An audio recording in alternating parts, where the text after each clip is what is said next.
Good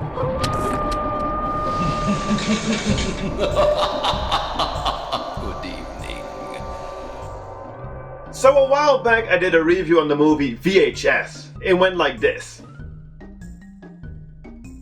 Little did I know that by the time I did that review, there was already a sequel, appropriately called VHS 2. I don't know exactly why these movies are as popular as they are, but that's cool, I'm rolling with it. And I got quite some requests to do a review on the second part as well, so hey, here we are. Let's do this!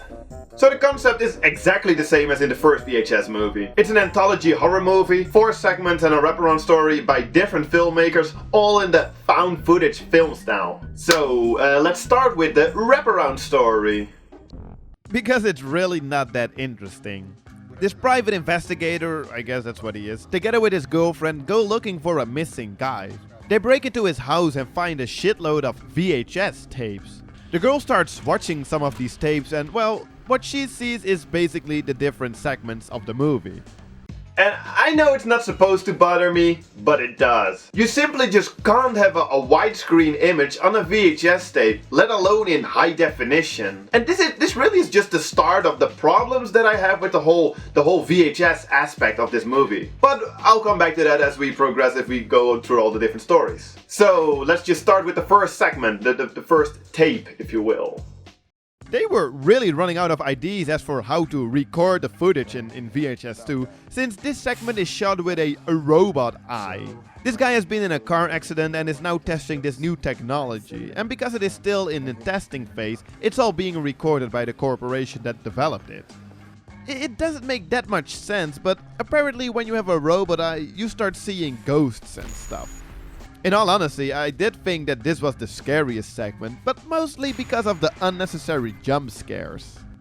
And I have a problem with that. Where are those sound effects, like the jump scare sound effects? Where is it coming from? Or even the music in general, because it even has a little bit of a background music soundtrack thing going on. Or maybe more important, how did the robot eye record the audio in the first place? Well, I don't know about the technology, so even if we assume that it records audio, that still means that there is some guy that broke into this big-ass corporation's database to steal the footage, like the video material, then imported it into his computer, edited it, added like sound effects, scary sound effects, background music, and exported it all onto a VHS tape. I don't know, guys. So, then the segment just goes silly towards the end. And all those glitches, they tend to get a little annoying. So, perhaps not a bad start, definitely not a great start. The second segment is filmed through a GoPro camera. They should have just called this movie GoPro, since they're being used in almost all of the stories. I actually thought this segment was pretty original, since this one guy, he gets bitten by a zombie, and from there on, it's basically a movie from the perspective of a zombie. But the fun ends pretty fast after the originality, since, I don't know, it was rather goofy. Really, it felt more like a comedy than a horror short. Or was that intentional? Technical-wise, it's shot pretty interesting, but again, if this is real footage, it doesn't make too much sense. Ever heard the recording of a GoPro camera? 1, 2, 3. It sure as hell doesn't sound as clear as it does here. This doesn't look familiar to you at all? No, not whatsoever. Am I nitpicking? I know, you're like, dude, come on, it's just a movie. And I know it's a movie, but still. I mean, in the wraparound story, the tapes that they're watching, they're supposed to be real. So for this movie to be effective, I have to believe that the tapes that they are watching, that they are real, that they're the real deal. Otherwise, the movie wouldn't make any sense. Or at least it wouldn't be scary at all, because they're just watching, like, horror movies. It would be a movie about, for example, me just watching other horror movies. That's not a good movie. So I do think that the nitpicking is sorta justified. So let's just take a look at the next segment. Tape. Safe Haven, the infamous segment that, well, almost everybody loves. And it's definitely the best one.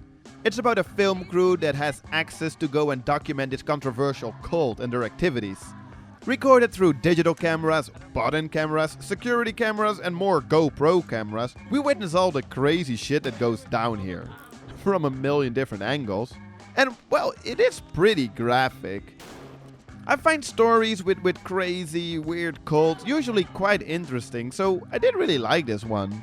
Until it went, unrealistic. They could have made a perfectly great segment within reality, you know, and I think it would have been even more effective.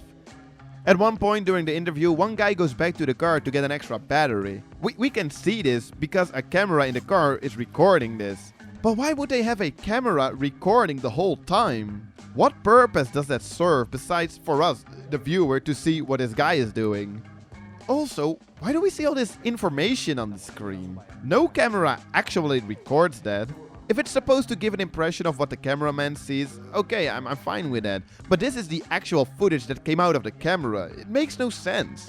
Okay, and last thing. The fact that this tape exists means that there is a person that went to this isolated location where the cult is located, looked for all the little button cameras, somehow got the security camera footage and all the other cameras, and then went home and edited it all into a neat 30-minute short.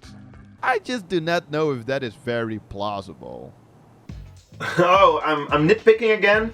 I'm sorry. Well, let's just take a quick look at the final segment then. Just get it over with. This one is a mess. There's these annoying kids, and one of the kids' older sister and her boyfriend, I guess, and they're sort of having a prank war. So basically, all you see is these kids pranking and arguing, and well, the occasionally weird lights in the background. Those lights, of course, are coming from the aliens. Or should I say, the actors in morph suits and a mask. It's pretty goofy. Also, why does the camera footage glitch in this segment? I mean, it's a camera. A camera doesn't know when something is supposed to be scary or exciting. Yeah, this segment really didn't do anything for me. It does, however, have one of the greatest comebacks ever. I'm gonna fucking smash this camera. Bunch of fucking faggots, you can suck my dick. I don't want to! I don't want to. Classic. Okay, there's going to be a little spoiler right now, so if you really don't want this segment spoiled, you can just skip to this time mark. Okay? Okay. So at the end, the dog dies, presumably. And I was honestly surprised to see how many topics on the VHS2 message board on IMDb there were about the dog dying. Innocent families with children being graphically slaughtered by zombies, it's no problem. But when a dog dies, a line is crossed? I love animals as much as the next person, but I just never really understand this. I get it that they're innocent, but isn't a little kid celebrating his or her birthday in the park also quite innocent? Oh well.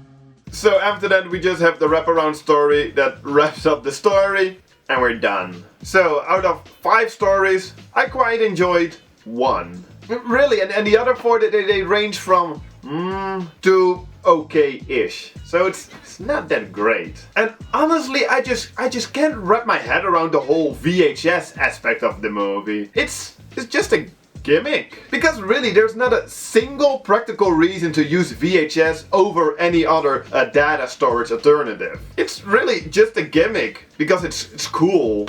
And well, I guess VHS tapes are cool. It's not a reason to make a movie about VHS tapes that doesn't really have anything to do with the tapes themselves. In other words, it's just a gimmick. And I honestly don't think that they can pull it off a 3rd time.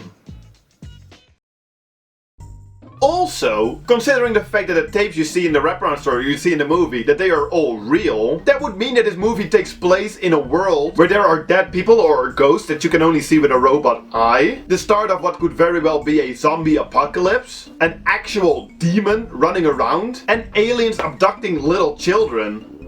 Well, that is one f***ed up world.